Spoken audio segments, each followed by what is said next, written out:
ସାଙ୍ଗମାନେ ବିନା ଖର୍ଚ୍ଚରେ ବୁଦ୍ଧି ଲଗେଇକି ମୁଁ ଘରକୁ କଲର କରିଦେଇଥିଲି। ତ କେମିତି କରିଲି ଆପଣ ମାନେ ଭିଡିଓଟି କଣ୍ଟିନ୍ୟୁ ଦେଖନ୍ତୁ। ପ୍ରଥମେ ମୁଁ ଆପଣମାନଙ୍କୁ ଦେଖେଇବା ପାଇଁ କ୍ୟାମେରାଟିକୁ ଅନ୍ କରିଦେଇଥିଲି। ଆଉ ଦେଖୁନାହାନ୍ତି ଅପା ବି ମତେ କିଛି ହେଲ୍ପ କରିବା ପାଇଁ ସିଏ ବି ସଫାସଫିରେ ଲାଗି ପଡିଥିଲା। ଆଉ ଚିକୁକୁ ବି ମୁଁ ୟୁଜ କରିକି ତାକୁ କଲର ମିସ୍ତ୍ରୀ ଗେଟଅପ୍ ଦେଇଦେଇଥିଲି।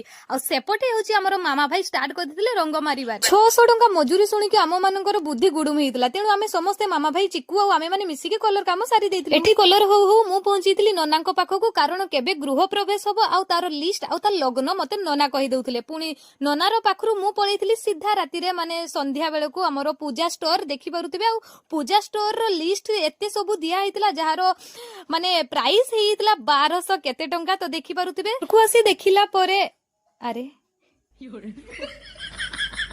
ମାନେ ସେଠି ଅପାର ରୂପ ତ ଯାହା ଦେଖିଲେ, ଏଠି ଆସି ଦେଖିଲା ବେଳକୁ ପଛ କାମ ଟୋଟାଲି କମ୍ପ୍ଲିଟ ହେଇନି। ପୁରା ସ୍ଲୋଲି କାମ କରୁଛି ଆମ ଚିକୁ। ଭିଡିଓଟି ଭଲ ଲାଗିଥିଲେ ଲାଇକ୍ କରନ୍ତୁ। Tata bye bye and take care.